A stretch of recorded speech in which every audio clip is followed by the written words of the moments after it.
Coming up on today's Disney Roundup, Disney has opened part of the France Pavilion Expansion at EPCOT, Disneyland has ended their annual pass program, and another prolific Disney Imagineer announces their retirement. I have all that and more for you coming up right here on the DRU. To infinity and beyond!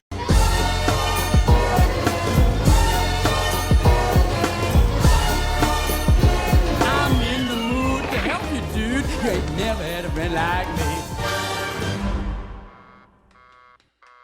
Hey everyone, Jeff here, and welcome to the Disney Roundup, where I bring you up to date with all the latest Disney and Disney Parks news each and every single week. If you're new to my channel, please go ahead and hit that like button for me, and don't forget to subscribe to my channel to receive the Disney Roundup each and every single week. Starting off with the parks news this week, the first portion of the France Pavilion expansion has now opened over at EPCOT. This past Monday, Disney removed the planters that were blocking off the entrance to the new expansion of the France Pavilion. Now, last week, the construction walls previously there were removed and replaced with the planters, leading to the assumption it could be opening up very soon. While entering, Disney has placed a new banner under the Ratatouille sign that says opening in 2021. Now with this, I found it to be a little interesting because the last opening banner they had put up there was last year when it said it would be opening summer of 2020. Notice no time on the latest one put up there. The reason I point this out is I think a lot of people, including myself, think Remy's Ratatouille adventure will open sometime in the spring or maybe even before then. So this possibly could be a sign from Disney saying that they're still not going to declare an official time frame for opening the attraction. Now for the portion of the expansion that is open, it really only allows guests to access the restrooms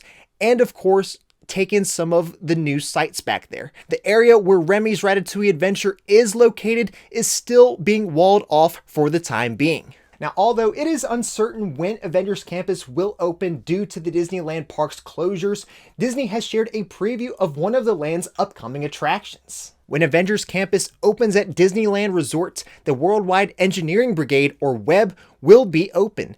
In this attraction, Tom Holland reprises his role as Peter Parker for Web Slingers, a Spider-Man adventure. In the Web Workshop, young engineers specialize in developing innovative technologies to equip and empower a new generation of superheroes. This workshop showcases the inventions of Peter Parker and the rest of the Web Tech team, including their Spider-Bots. When Peter's demonstration goes wrong, the Spider-Bots are stuck in a replication loop, creating even more Spider-Bots. Using 3D glasses, your mission will be to test drive the inventor's latest invention, the Web Slinger vehicle, and discover your web slinging superpowers. Through specially designed innovative technologies that recognizes body movements and gestures, you'll reach out your hands and sling webs from your wrist just like Spider-Man. As the Web Slinger vehicles progress, you will virtually pass through several other campus addresses, including the PIM Test Kitchen, Avengers Headquarters, and the Collector's Fortress, also home to the Guardians of the Galaxy mission breakouts. As the mission continues, Spider-Bots will become harder and harder to beat as they continue to multiply. Web Slingers, a Spider-Man adventure, is just one of the many attractions found inside Avengers Campus at Disney California Adventure Park. Now last week, in what was some very shocking news, Disneyland President Ken Potrock announced that the Disneyland Annual Pass program would be coming to an end. In Potrock's message, he says, "For nearly 4 decades, our annual passport program has been an important part of connecting with some of our most valued guests. We are incredibly honored and grateful for the legacy and the memories and the magical moments you have helped us create over the years. It's because of you've played such an important part in the history of Disneyland Resorts that I personally wanted to share this news with you. In the next several days, we will begin the process of issuing appropriate refunds for eligible Disneyland Resort annual passports and sunsetting the current annual passport program due to the continued uncertainty of the pandemic and the limitations and expected restrictions around the reopening of our theme parks. I know that sunsetting the annual passport program will be disappointing to many of our pass holders who are just as anxious as we are to reopen our gates and welcome guests back when the time is right. But we are also very excited about what's ahead. We plan to use this time while we remain closed to develop a new membership offering that will utilize consumer insights to deliver choice, flexibility and value for our biggest fans. Once we have more information to share about the future membership offerings, our pass holders will be the first to hear from us as we embark on this new chapter. So what I think here is that Disney doesn't foresee Disneyland opening anytime soon, so it really doesn't make sense to continue to charge guests for this when it will just be refunded right back to them. Once the parks can reopen, Disneyland will be debuting, though, a new annual pass system. How it will be compared to the previous is still to be determined. Let me know what you think in the comments down below, though. I think with Disney making this move could mean they don't think they'll be able to open the parks until sometime late summer or maybe even sometime later this year.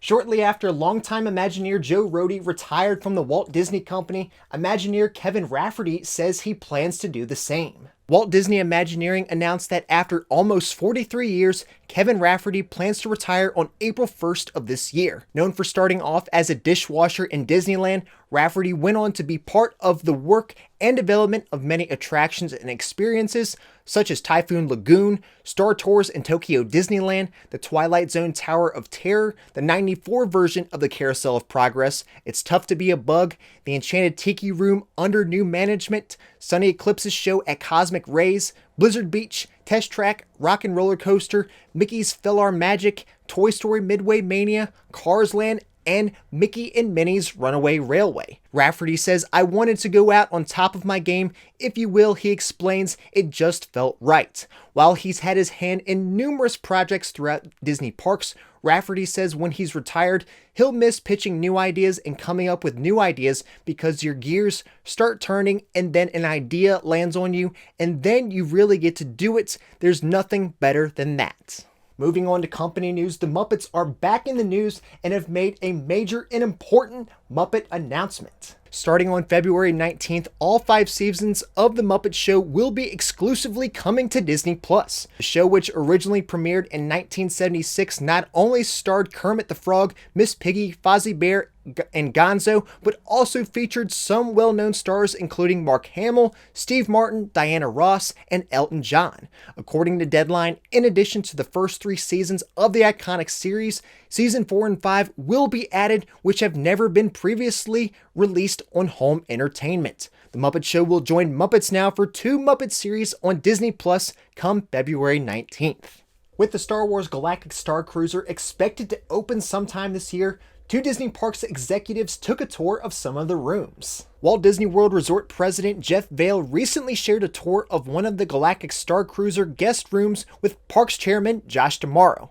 Vail shared some photos of the possibly soon-to-be finished rooms, saying that inside we visited the atrium and looked out the bridge windows to what will be a galaxy far, far away. We even checked out the cabins in progress, including their windows to space seen in the renderings. Although the Star Wars Galactic Starcruiser was deemed to be a priority project for Disney parks, it's uncertain if it will open this year, as in recent posts made by Disney advertising attractions and experiences coming to Walt Disney World in 2021, it was never mentioned. The last opening announcement was made for this back in late 2019, where Walt Disney Imagineering said it would be coming in 2021. After closing for several weeks following the holidays, Gideon's Bakehouse in Disney Springs is now back open.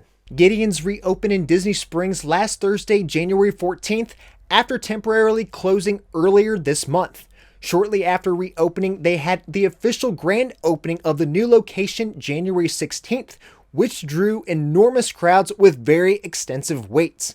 According to WDW News Today, as part of the grand opening celebration, Gideon's was offering free art prints of its gargoyle, stickers, limited edition cookies, free peanut butter buttercream dip, and a gargoyle t-shirt area. A virtual queue was very much needed and required to enter that day, as the wait times were said to get in the upwards of 11 to 12 hours long. Of course, Gideon's is famous for their half-pound cookies, and you can find Gideon's Bakehouse in the landing portion of Disney Springs near Wine Bar George, and is open most days from 10 a.m. to 10 p.m., sometimes all the way until 11 p.m. on the weekends. Alright everyone, well that's all I have for you for this week's episode of the Disney Roundup. If you enjoyed it, please make sure to hit that like button for me, and don't forget to subscribe to my channel to receive the Disney Roundup each and every single week. That's all I have for you for this week, and until next time, we'll see you on the DRU.